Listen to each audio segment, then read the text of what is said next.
Hey, what's going on, everybody? My name is Corey, better known as the Seaman, and I want to welcome you to another edition of the Seaman's Cinema Sit Down. Now, this weekend we only had two major releases. We've been in a little bit of a lull coming out of Oscar season. And with one of those releases featuring Medea, a character who I have not seen any of the movies that she's in, didn't make any sense to go watch the last one. So my decision was really easy yesterday when I headed to the theater for a little suspense thriller action. And ooh, man, the middle of this movie gives you all the suspense thrillery things that the trailer promises you and delivers it in a pretty solid way. But the last 20, 30 minutes, I wanted to throw things. I wanted to scream at the screen in a packed theater. Oh, man. And then, then I started thinking about things and I developed a theory that we will talk about in a separate video. But first, we gotta get into this review. So why don't you pull up a chair, take a seat? We're getting ready to dive in spoiler-free on Greta. Now, Greta, for those unfamiliar, stars Chloe Grace Moretz as Frances McCullum, who, recently has lost her mom, and one night on the subway finds a purse. Brings the bag home to, her roommate, Erica Penn, who's played by Maika Monroe, and, trying to figure out who it is, and ultimately she decides to return it to its rightful owner, Greta Hideg, played by Isabelle Huppert, and oh my, is she delightful in this movie. And also terrifying.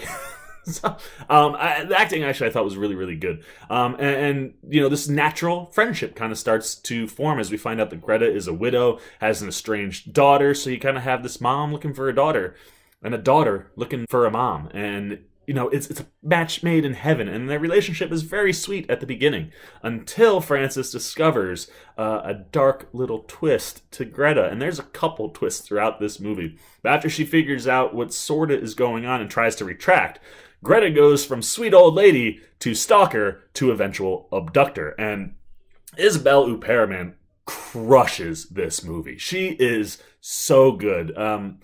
She totally pulls off the sweet little French lady so well, and her stalker tactics creep you out, man. Like, she just appears places. She doesn't know how to back down, and the whole movie you're just like, oh man, this woman, just go away, leave poor Frances alone. She's so sweet and innocent, but she doesn't. And then when she gets to abductor mode, terrifying. I mean, my skin was crawling at certain points in this movie because of Huppert's performance. Greta just freaks you out, and she is a terrifying abductor.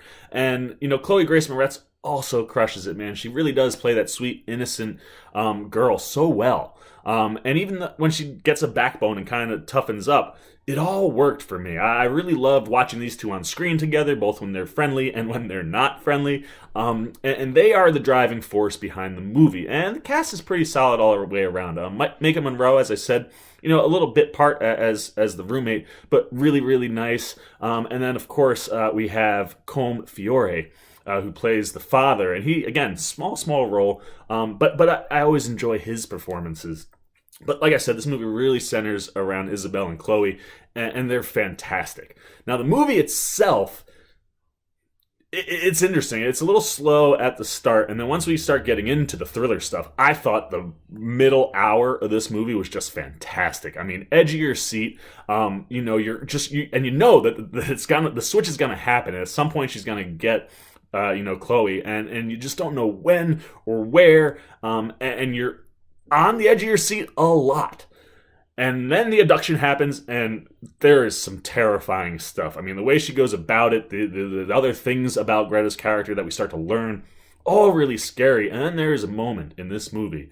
I'm a big Ryan Reynolds fan, and when Buried came out, I got through that movie, no problem.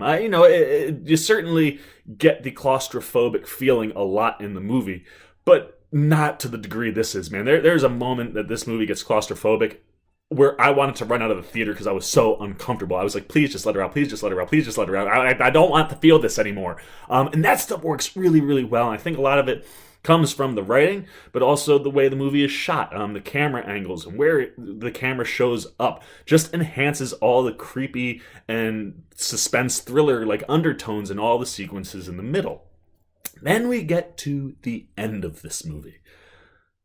For something that I thought was doing so well, there is a moment, and I won't spoil that moment, but it features cookies and baking, And when we get to this moment, there is a decision and a thing that happens, and you're just like, yes! And then you're like, do the next thing that's supposed to happen. And, horror movies in general have gotten really, really, really smart. I mean, the concept of the old slasher film where, Scream would tell you all the textbook things about a horror movie, like, when the killer's coming after you, they're going to run upstairs. You run upstairs, you're going to die. You never say, I'll be right back. All of these traditional things have slowly kind of melted out of the horror realm, where movies are operating out, with the main characters being much smarter than their villains.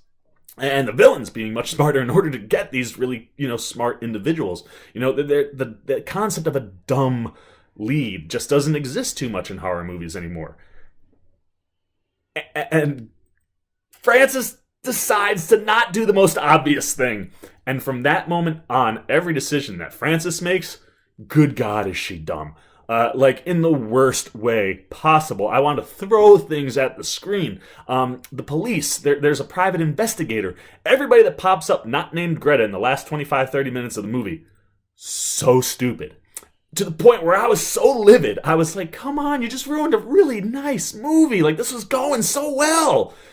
And they throw another twist in there. Like I said, there's a bunch of twists. And when this twist hits, you're like, all right, I forgive you, movie, because that was really clever. Well done. I like that.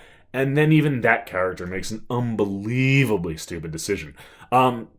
And the overall end, there's things that work, certainly, in the end, but it's like the decision making, even though the execution of the things that follow these poor decisions are executed well and work, I just couldn't get over how dumb these characters were. So by the time I got to the end of this movie, even though I thought stellar performances from Isabelle Huppert and Chloe Grace Moretz, and really great suspense thriller stuff, and really, like I said, a lot of horror stuff that worked, all ruined by the last 25-30 minutes of this movie. I was livid!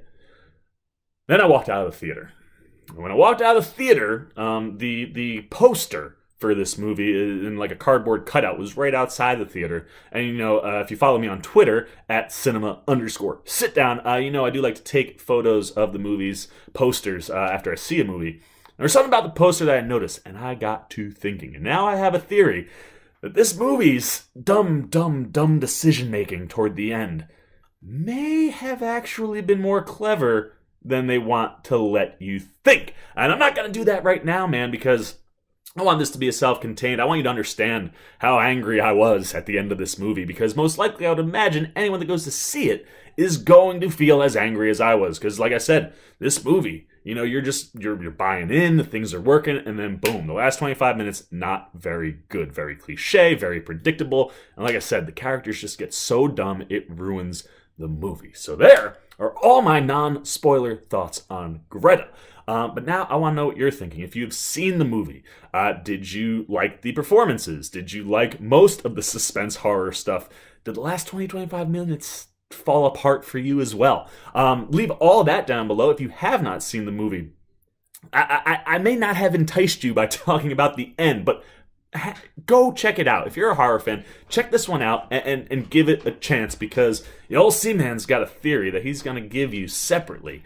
They'll come right after this video that might make the end of this movie not as bad as I thought it was. So leave me all your thoughts down below. As always, if you enjoyed this one, give me a thumbs up. And if you're new here, please come join the Cinema Sit-Down Squad, man. You got to know what my theory is, right? You want to see the next video? Subscribe. Hit that subscribe button. Hit that little bell so you get alerts every time I make a new video. For the Seaman's Cinema Sit-Down Greta Review Part 1, I am the Seaman, and I am signing off. Peace! Well, if you aren't still here, looking for something else to check out that's Seaman related, why don't you check out a video like this guy or this guy? And if you really want to help the Seaman out in year 2, hit that subscribe button and come join the Cinema Sit-Down Squad, kids. You know what to do. See ya.